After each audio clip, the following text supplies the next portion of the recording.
Cheerleader. Siya yung number one na naniniwala talaga sa'yo at sasamahan ka kung mananalo ka o matatalo ka. Sa mga panahon ng wagi at pagkatalo, kasama ka niya.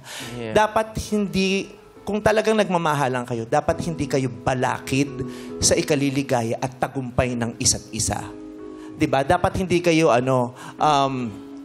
sagabal sa isa't isa. 'Di ba?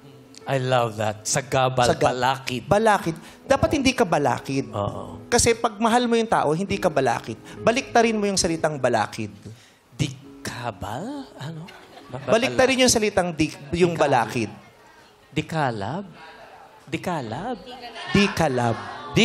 Oh! Kung balakid ka at binabalakid mo yung pag-grow at tagumpay ng jowa mo, o kung balakid siya sa'yo, kaya siya balakid, baka di kalab.